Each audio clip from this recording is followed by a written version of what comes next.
Ready to go. Okay. Good morning, everybody, and welcome back. Today we're working on a Poulan Pro weed eater that just won't start. Now, if you spray starter fluid in it, she'll kick around a little bit and she tries to start a little bit. So I know that the engine's usable. So the problem is fuel delivery. So all you new people out there, go ahead and subscribe. It's free and it's what we're working for. Well, let's get started. So if you're working on one of these guys, the first thing you want to do every single time is drain the fuel. If you drain the fuel out, then you just won't have a big mess when you're done. Now, I've already gone ahead and done the fuel on this one because the first thing we need to do is inspect the fuel lines and check the filter and make sure that the filter is correctly placed on the bottom of the tank. So let's take a look at this one. Let's get a little bit of extra light on the subject. There we go. And if we look in there, we can see that the filter is laying on the bottom of the tank and it's pretty much in the center. So we're happy with that. And if we look at the fuel lines, they look good. And just peeking in at the filter, it doesn't look old or anything. It looks usable. So we can establish that the fuel lines are probably not the problem and the filter's okay. So let's go ahead and pull the carburetor.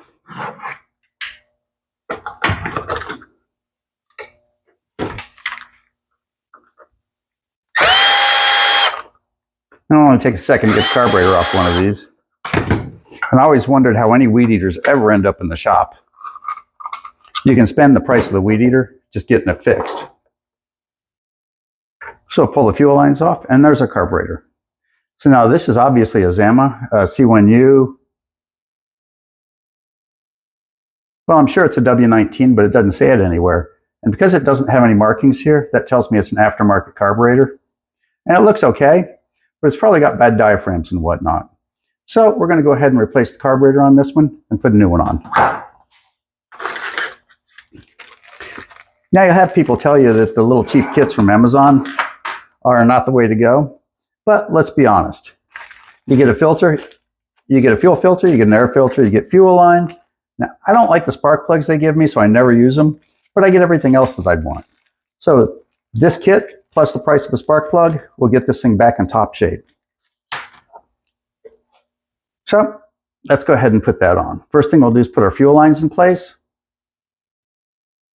And don't worry if you cross the fuel lines, if you're not sure which one goes where, because we'll get to a part where we test it. It's super easy peasy to rearrange them when you're done, if you do get it wrong. Oh, come on, buddy. There we go. We're putting our linkage back on. We've got our fuel lines on. And you can see we're only a minute into this.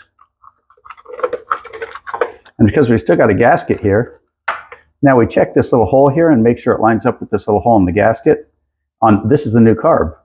And it does, because that's the negative pressure from the engine, which pumps the fuel for the carburetor.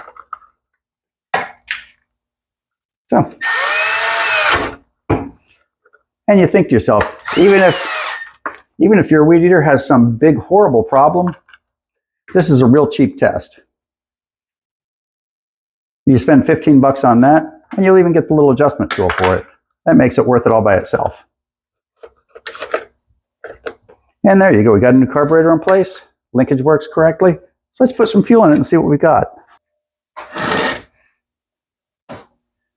Okay, now I don't know when you're watching this, of course, but it's currently late December. So my fuel all has fuel stabilizer in it. Right around the middle of November, I put fuel stabilizer in all my gas and all my two-stroke fluid, all my two-stroke fuel. And the reason I do it is if this thing does get set up, if I sell it to somebody and they set it up for the winter and don't bother to drain the fuel, then it'll still be okay, or it should be okay. So now we're going to check and see if our fuel lines are correct. And it's just as easy. Oh, it's kind of funny. We actually have them backwards. But as you can see, when you do get them backwards, I pay very little attention when I put them on, because I know I can change them just that easy.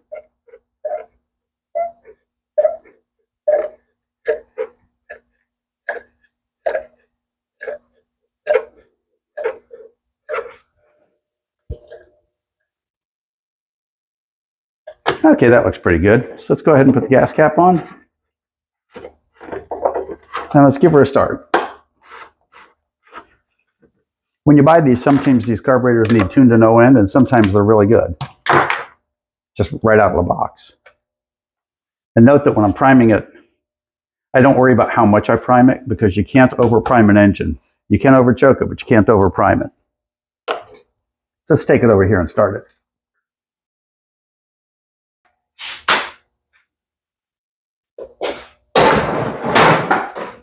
Whoa.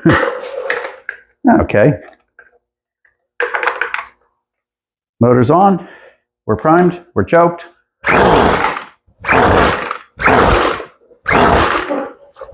Let's turn the choke off. Yeah, she's pretty close.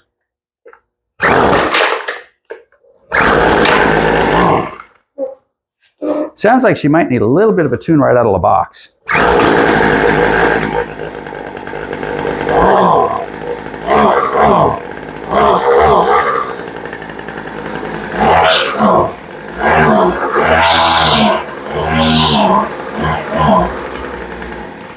So let's get the tool and tune her up real quick. Okay, we're going to start with the idle, because we know she doesn't idle. And the inside screw, the one that's closest to the engine, is your idle screw. That's pretty interesting. This one clicks in so you can feel it.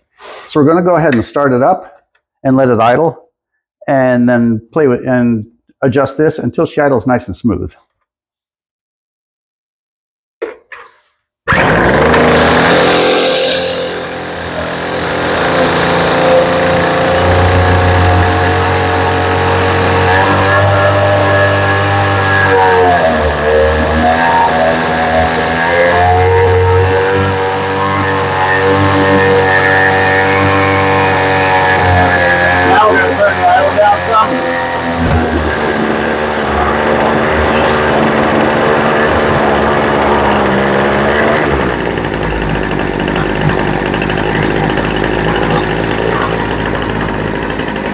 Okay, she sounds good and she's not on choke now.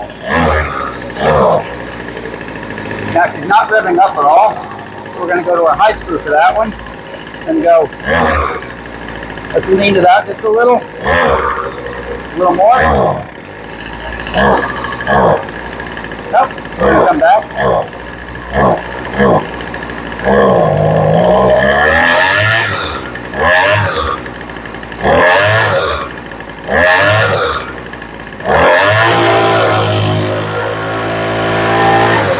Okay, you can hear it's got a little bit of a ba-ba-ba-ba at the top. That means it's a little rich.